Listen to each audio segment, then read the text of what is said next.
Hey y'all, welcome back to the Dustin and Tanya podcast. I'm your host, Dustin, And I'm Tanya. and we are your favorite relationship podcast couple. That's right. Today we got one that one of our followers actually wanted us to talk about, and it's something that we have experienced both sides, like where we remained good with it and we've struggled with it. And so today we're just going to kind of share a little bit about being an individual as a couple. So it's easy to kind of lose your individuality. It's easy to put the other person's needs first and really doing life and doing all these things, and the next thing you know, you turn around and it's like, man, who am I? Yeah, for sure. I know that, like you said in the beginning, you start out with, you come together as a couple, you're bringing your individuality into the mix. But as time goes on, like for Dustin and I, we had a lot of similarities. And so we were, doing everything together. And, basically we're like best friends that ended up married. And we had a lot of similarities. So we were always doing things together. And in that, you can come to a point where you kind of lose a part of yourself because you're always involved doing things together. Yeah, and we always ran together. Like even when we were doing motorcycle clubs, even when we were doing powerlifting, when I was training for wrestling, was probably the first time that we started to even break off with some of our own goals and things like that. Yeah. So we both had separate jobs, so obviously we were individuals there. But in the first few years of our marriage, we literally did everything we could together. But even then, we were still individuals. Like I've always been a person that will wear like crazy colors or something crazy on my hat or shirt or something like that. Tanya's always been more of a reluctant to be neutral or remain neutral in the way she dresses and things like that. All black. Yeah, but I mean, even when it's not all black, you're more of a, go ahead. I'm more of a plain, not too much crazy like pattern type of thing. I like things very neutral colored. And that's where we are different, and Right. That's where my individuality comes out versus his. Correct. And he's always had that, and I've always had mine. I'll try to like tip my toes into like, oh, I think I'll buy this really radical, crazy colored dress and wear it, and be like, I think I'm gonna like wear that like maybe twice, and I'm good with that because that's just not my style. And I'm literally looking at a pair of my Vans right now that are Serape, where they have orange and purple and red and yellow and green and blue and all kinds of different colors on them. And I literally designed them and created them so that I could wear them. And I literally wore them to the gym today. Like that's who I am. And I've always been that way. I remember back when I was a kid, we would play in soccer tournaments and I would literally color my hair with markers. I would color my hair, and then we would get into a rain or something like that, or sweat real bad, and it would just run all over my face and all that. But I always had my own uniqueness to me. And that's the idea that we want to talk about today, is kind of keeping your uniqueness. Even though you're a part of a marriage or part of a couple, you still have to be you in a marriage. Yeah, because it's easy to want to try to conform to the ways of the other person, and not even just like as a couple. Like if you think about like with your friendships and stuff, and trying to conform when you're around people all the time and hearing the same thing or doing the same things, it's easy to conform to somebody else's ways. And it's important to you really try to keep your individuality in the midst of it all, so you can still be your own unique self in the midst, bringing your uniqueness to the group or to the marriage. Yeah, so one of the ways that we have really, really found our uniqueness and the way that we do things is through our own creativity. And what I mean by creativity is really, like, as I'm thinking about it, it says individuality next to it, but it's really our uniqueness. So even something as creative as, I remember, man, I had dreadlocks at one point. I did those for him. Yeah, but like everybody's seen the funny picture of me with like the sideshow bob hairdo and all that. Well, we were literally for the next 3 hours putting my hair into dreadlocks, and that was always me. Like having that uniqueness, just being different, being out. Yeah. I'm not the type of person that would normally you would recognize or think would have dreadlocks. I had a grip full of dreadlocks on top of my head. Before I started shaving my head.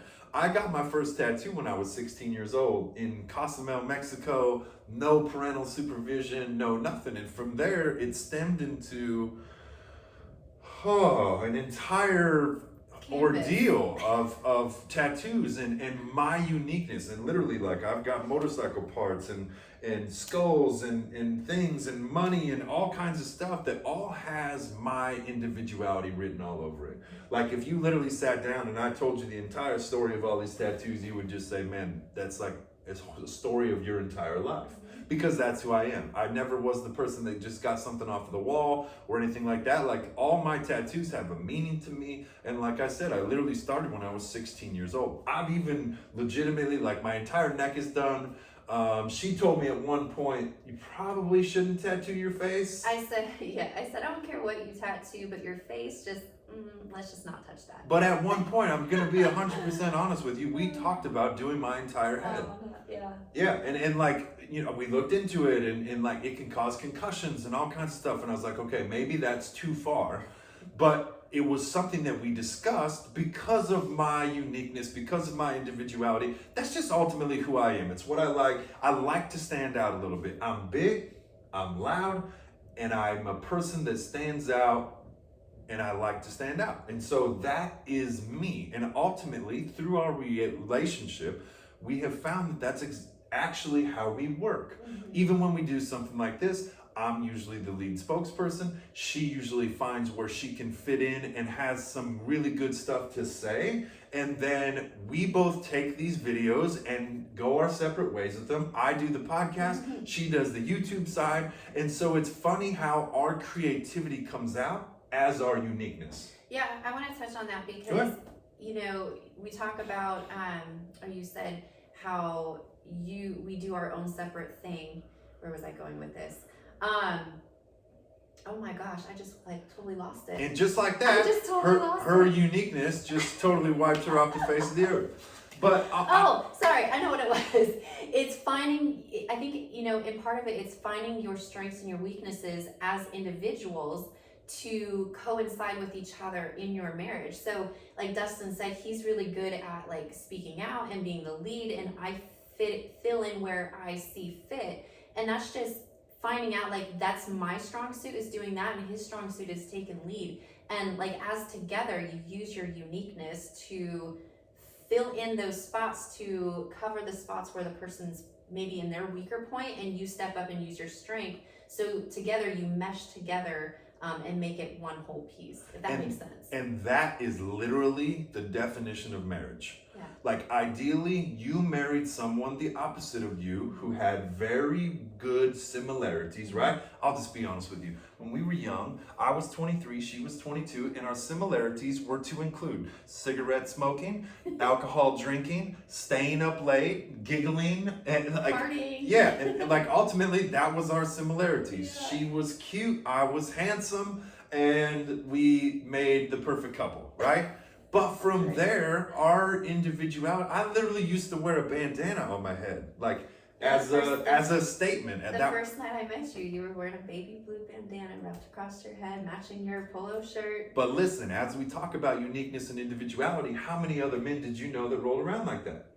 None. That was what stood me out. That was what set me aside from the pack. And ultimately, we're all individuals and we're pack animals, and we want to run with the pack. But even when you run with the pack, even when you're married, even when you're doing things with friends, you have got to be you. Because going all the way back to what you just said, our relationship depends on me being my best self, you being your best self, you adding you to me adding me to you, and as we come together, we become one. Absolutely. And you fill in my gaps, I fill in your gaps, and together we walk coincidentally. But what has happened in our relationship is there's been times where I have tried to force my spot, you have tried to force your spot, and then all we do is headbutt. And so ideally, you have to come as individuals understanding that you need to bring your strengths to the relationship. You need to bring your best for the relationship, each of you. If I'm working to be my best and you're working to be your best, and we can bring our best together, we will be the best at everything that we do. But if I bring my half-assedness and you bring your half-assedness and we try to collide them together, it will only cause problems and discontent, which is where a lot of arguments and fights come from. Right. And it goes back to our podcast last week about like, well, you should do the dishes and I'll mow the yard. When you have that idea, when you have them ideologies inside of your head that like, well, this is how it's supposed to be and I'm the leader, right? I literally let you take the lead last week on the podcast because it was your idea and you had good points for it. And so being humble, back to last week, being humble enough to understand that your strengths stood out last week and mine were to fill in, and being able to bring your best self and my best self together created a great podcast.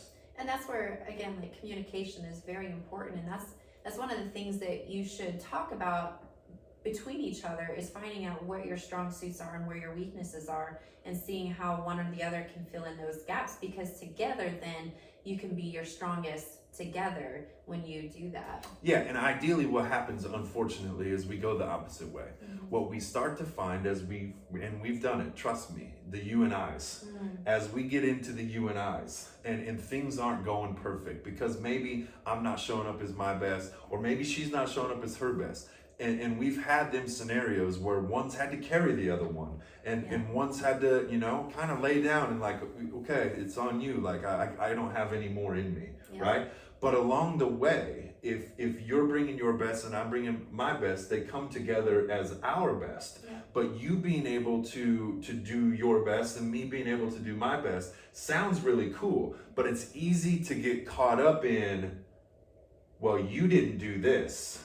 Well, you're not doing what you need to be doing. Instead of being concerned with what my role is, instead of being concerned with what I need to do, along the way, when it's a little uncomfortable and we're taking advice from our loved ones or they're calling you out on your stuff, it's easy to start pointing fingers, which is the opposite of what needs to happen. Right. We need to, like, instead of like, yo, hey, I noticed this or I noticed that, like, to help bring that individual up to that level of, this is a team. This is a couple thing. This is your best self, my best self comes together as a couple, and then we're our best. But when you start pointing fingers, when it's uncomfortable and you're putting the other person down instead of lifting them up, it always causes contention. Absolutely, it does. And you're always going to have a situation where one is not going to be performing extremely well, but they're doing their best that they can, and that's just that opportunity to look in and see, like, okay, where can I step in to help lift them up, so we can come at this as a team and win the whole situation. So one of the areas where Dustin and I know for me, where I started to lose some of my individuality, because I mean, it is a thing, you can get into that point where you do.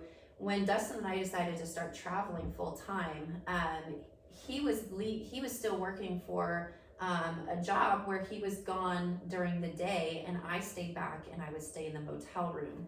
And so here we would be, miles away from where like home was. Granted, we didn't have a home; our home was the hotel. But I would find myself being in a situation where I was by myself. And I didn't know anybody. I didn't have anybody around me. I didn't have places I could go. And so ultimately, I was being able to use my creativity, which is my individuality, to do things for us. Like, I started writing a blog. I started to do YouTube videos and work on, I taught myself how to video edit, and I wrote programs for our nutrition and fitness company. Like, I did a lot of things that was using my creative side, but I lost part of my individuality because I was by myself and not being around other people that could help me be more of myself. So I was just stuck with me, myself, and I. And that can be very detrimental. And in that, I found myself in kind of a depressive state because it was just me. And so, like, I remember Dustin would get home and I would be like, and he'd be like, whoa. And I'm just like, what? I hadn't talked to anybody all day. And so it's very important that it's good to have alone time and spend time to yourself and do things for yourself.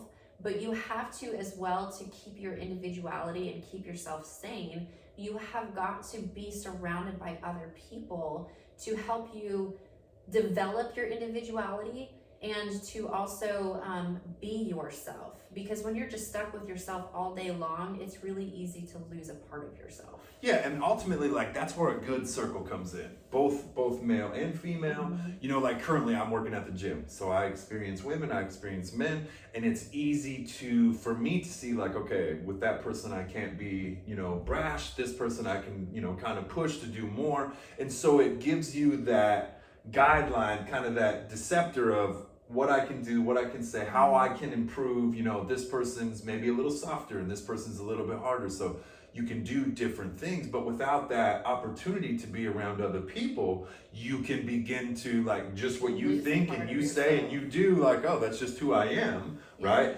But ultimately, it's not the best way to develop yourself. Mm-hmm. It's in order to develop yourself as your best self, it's ideal to be around, number one, first, be around other women. Absolutely. And that was one thing, you know, that I had realized in that time frame, is that I went, I don't know, 2 years without being around other women.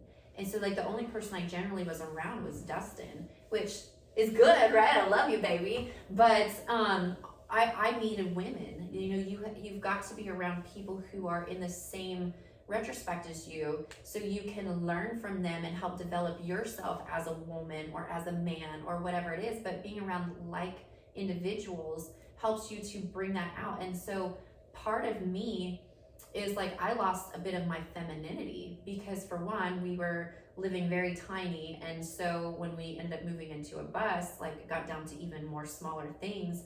And I thought that I was happy and I was free and I was doing all these things, but in realization, I realized that I wasn't being around other women. I was losing a part of myself, things that I really enjoyed to do, which was like paint my nails and do my hair.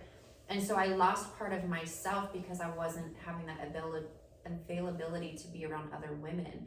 And so I realized that in, like, 2020. And so by that time, it was like, okay, I need to get myself out into a community of women. I need to surround myself with women, have conversations with them to bring myself back.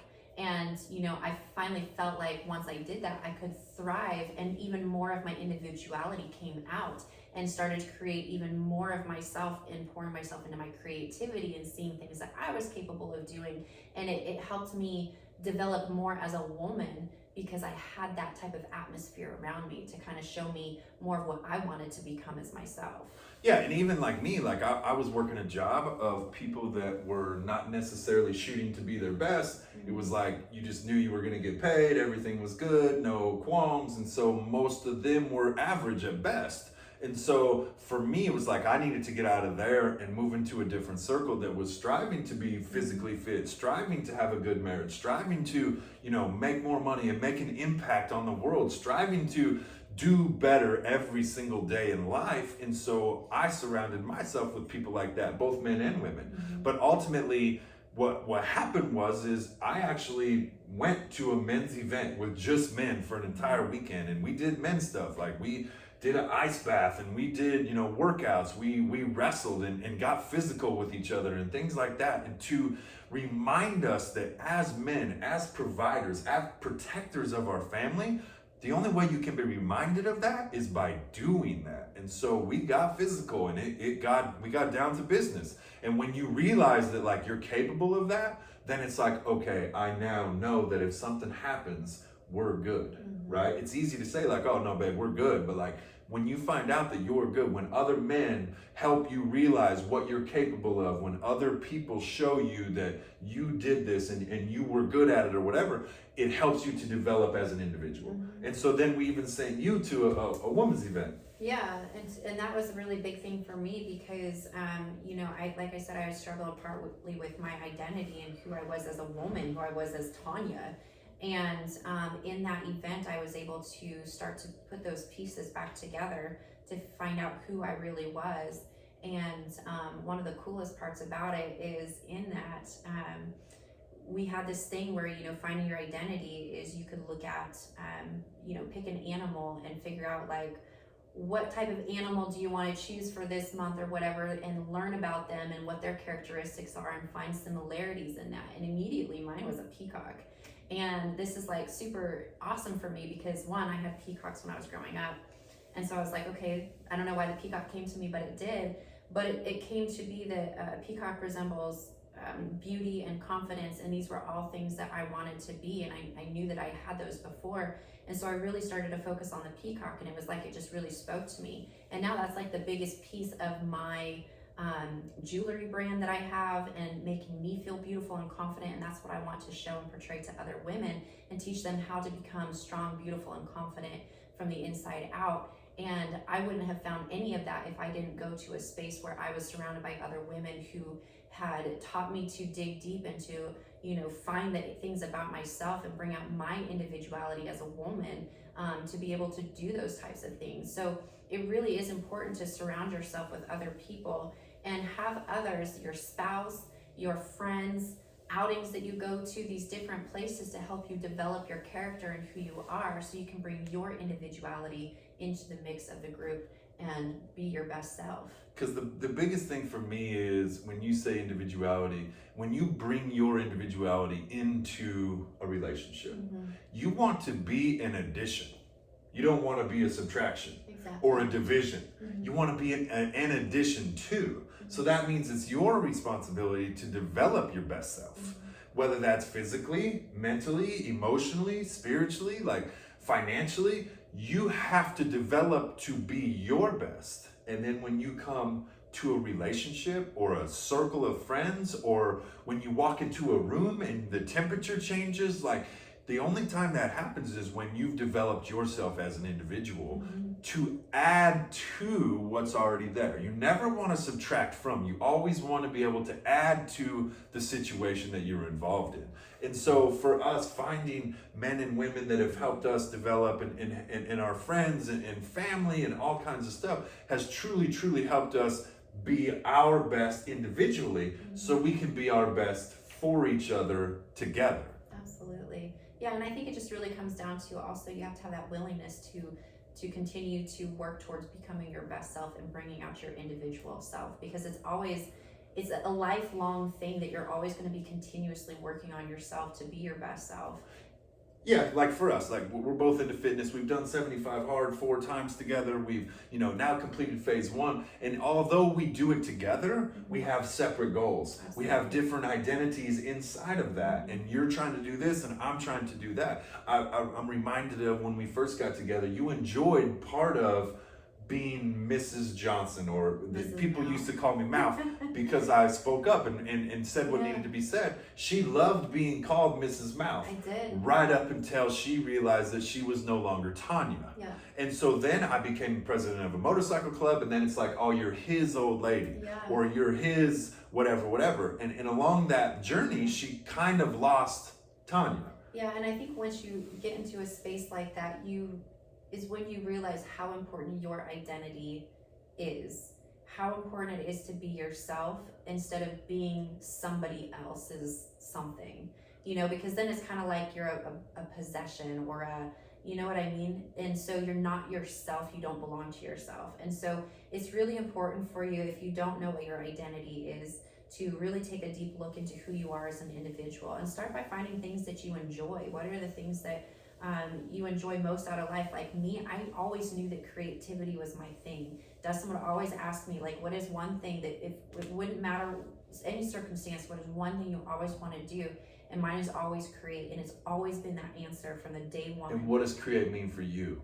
Create for me means just making things beautiful. And so whether that's drawing, whether that's creating beautiful earrings or any jewelry pieces, if it's just creating just anything beautiful is what I have to say. I mean, you always painted, or you did that stuff on your own. I'm an artistic type of person, so that's my creativity. Like I even like going on Canva and making beautiful little like things. But anyway, find what it is that you enjoy and start there, to start to find what your identity is, if that is something that you are struggling with, because it is so important for you to be yourself and have your own identity. Because like I said, once you lose that and you start to become somebody else's something or some possession of something, is when it starts to be like, wow, like, who am I anymore? And you start to lose sense of that, and that can really lead you down a dark path. So start to define, like, what are the things that I like to do that makes me me, and just start there. Yeah, and for me, like, I've always built hot rods, motorcycles, lowrider bicycles, stuff like that. So, like, when we went to creating the bus, it was like, I knew how to spray paint. I knew how to, you know, do all kinds of stuff because I had done it my whole life. But at the same time, Tanya wanted to be involved with it. So we would discuss ideas. I would tell her what I was thinking.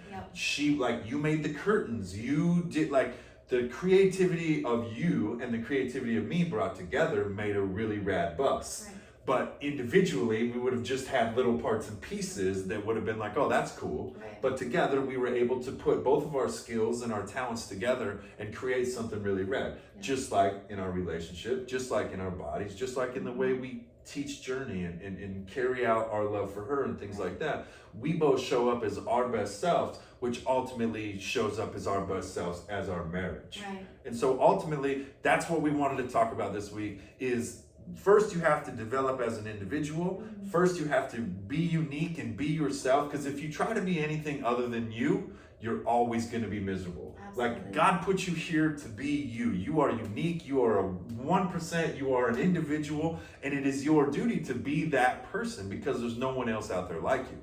So ideally, developing you as a person, her developing her as a person, and then always focus on being an addition to, not a subtraction from, or, you know, a distraction from. Always want to be adding to. Yeah, for sure.